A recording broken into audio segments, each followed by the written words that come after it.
Hello and welcome back to the MLB DFS slate breakdown for Monday, April 28th. We're back. We got a nice slate to go over today, both on FanDuel and DraftKings. I'm your host, Tyler Wiemann, and we're going to dive into today's slate. We're going to start off with going through some review from yesterday's main slate. Then we'll get into pitchers to consider, followed by some stacks. Now, before we get into it, come join us at LineStar. $39.99 per month gets you access to all we do, the props, the DFS, best ball. You get it all for one low price.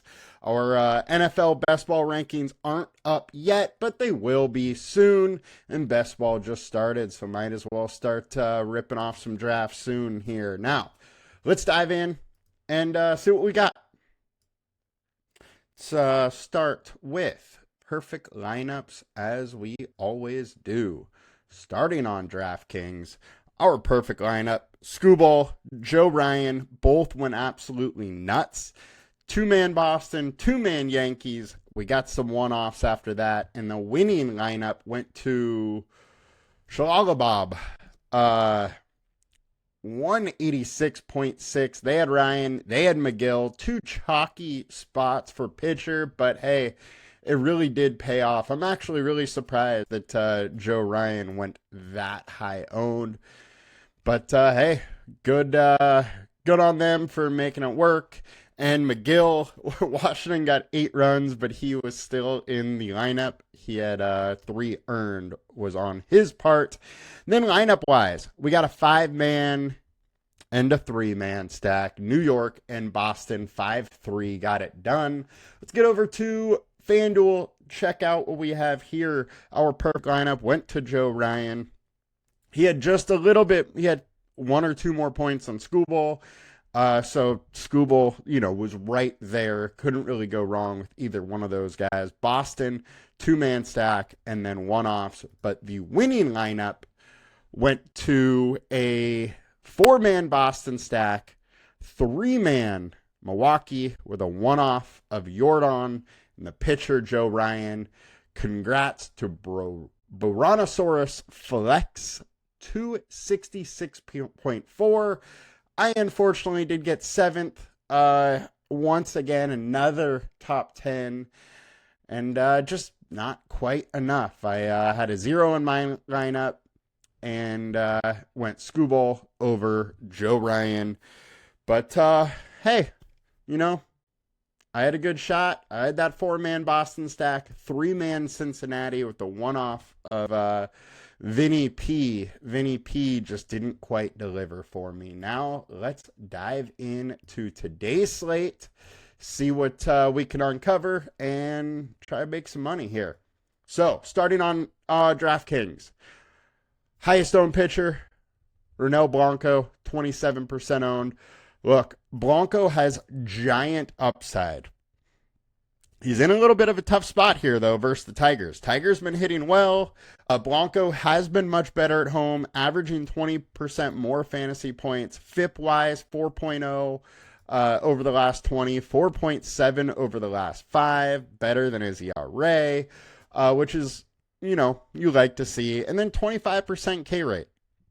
The issue here is that the Tigers lately have not been striking out. 19% K rate over the last 20 versus righties versus 24.2 over the last 150 games. Now, Blanco, StatCast data looks pretty good. He's getting a lot of soft contact, not very much hard contact, not many line drives, a ton of fly balls, not a ton of grounders, but all in all, he's doing pretty well, and the ball's staying in the park. I think it's an interesting spot here for Blanco. I don't mind going with some of him. He has a huge ceiling, and 8,300 is a very fair price for the ceiling that he does have. Next, we got Dustin May, 9,500, 24% owned. I think it's clearly him and Blanco being the two of the top pitchers on this slate. And I'm very interested in Dustin May. 3.64 FIP over the last 20, 3.1 over the last 5. The issue with him is it's not huge K upside here. 20% over the last 20, 22% over the last 5. His StatCast data looks great. The splits look good for him. And combined K rate 23.7. Now 23.4. 23.4 is a little low for 9,500, but we don't have a ton of options here to pick from on pitcher, and I think he is clearly one of the options I don't mind going to. I'm going to get to some. Not going to go super heavy on him, but he is definitely in the mix. Jack Flaherty, 10K. This is my favorite pitcher today. No, people are going to be scared about this Houston Astros offense, but this Houston Astros offense striking out more than they had before, and they've been really boom bust. They've either been able to get to some guys and, rack up some hits, or they've really, really struggled. And Flaherty, 3.22 FIP so far to start this year. 30% K rate guy has been dealing.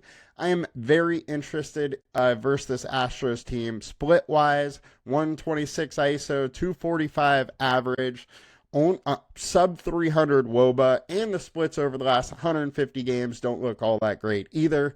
BVP data looks great. 26.4% combined K rate, big time upside. I'm in on Flaherty. Personally, I think he is my favorite pitcher to take today, with Blanco and May behind it. And I very much like that I'm getting a little bit of discount on ownership there. Will Warren's a guy we got to talk about here. He's only 6,800, been pitching very, very well. 3.88 FIP over the last 5, 4.44 on his career, 25% K rate between the last 20 and last 5 starts.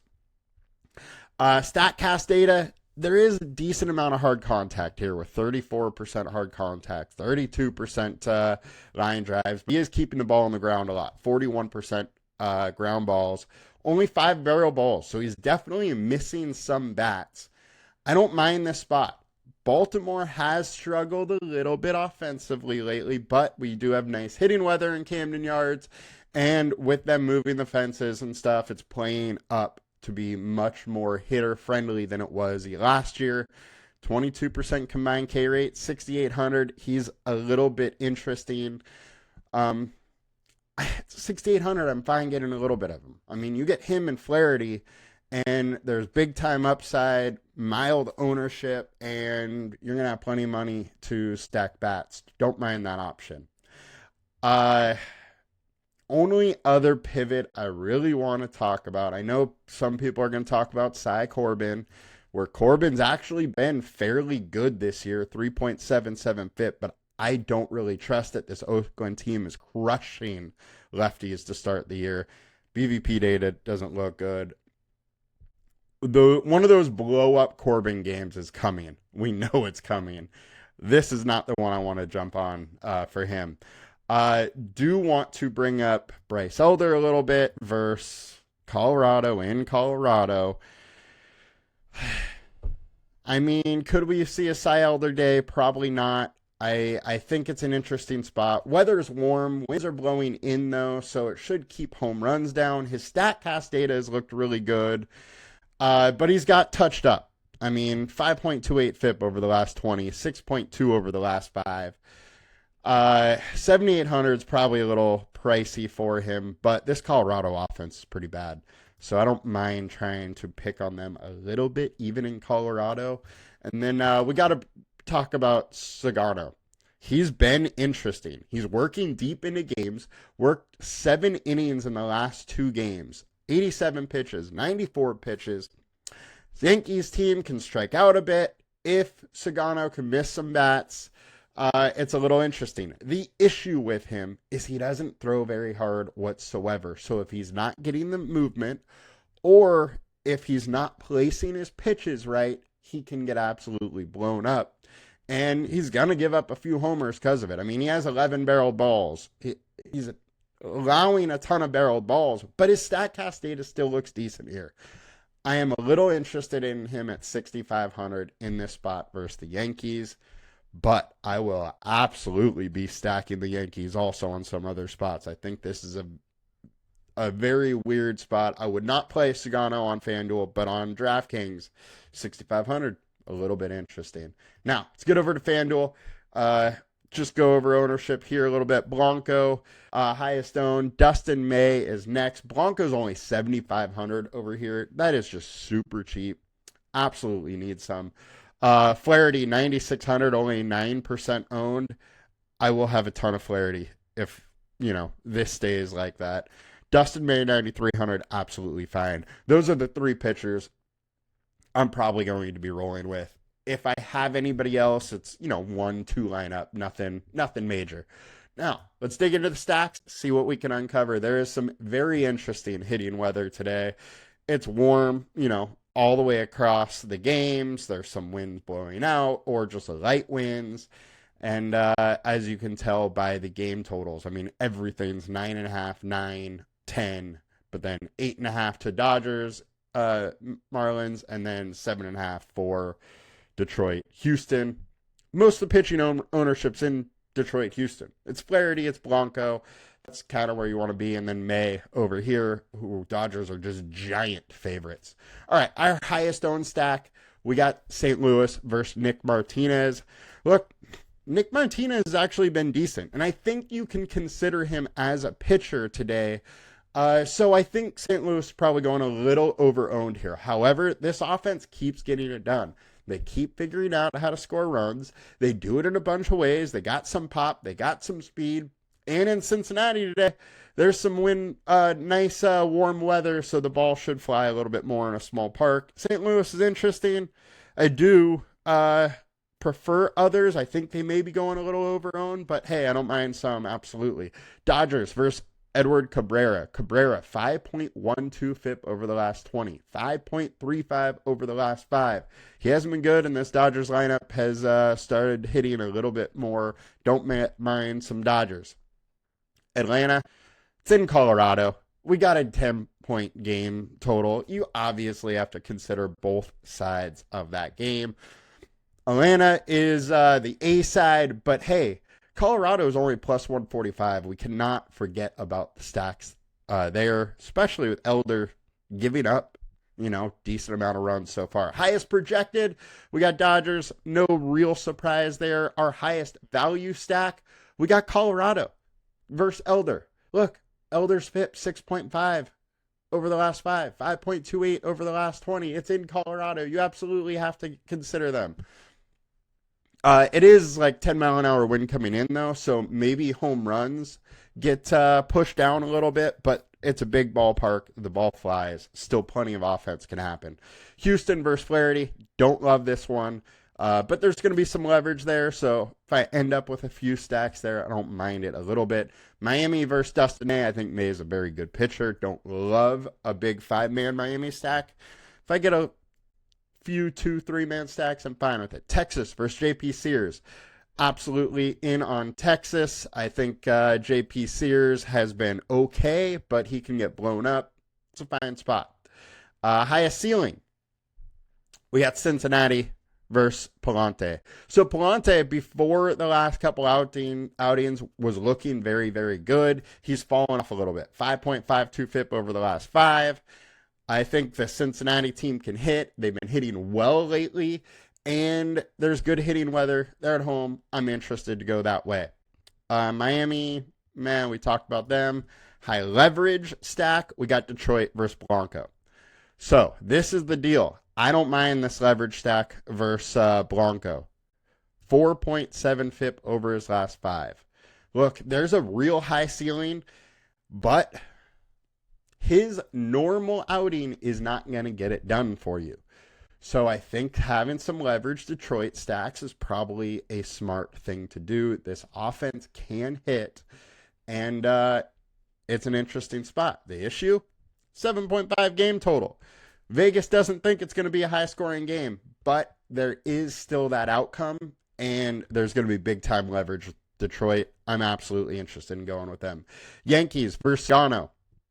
Love this stack. Love that it's showing some high leverage too. There's very nice hitting weather in Baltimore today. Sagano, we talked about him. He doesn't have big time velocity. He wins with movement. He wins with placing his pitches. Those things can be off at times. And if it is off a little with his lack of velocity, he can really get roughed up. So I'm going to be interested in Yankees a bit. And definitely with the leverage that it's showing here. Now, let's pick the teams tab. Highest unapplied run total. We got 5.5 with the Braves, 5.1 with the Dodgers, 5 for the Yankees, 4.9 for Cincinnati, 4.6 for St. Louis. We talked about all of them already. And then we got the A's, 4.5 versus Patrick Corbin.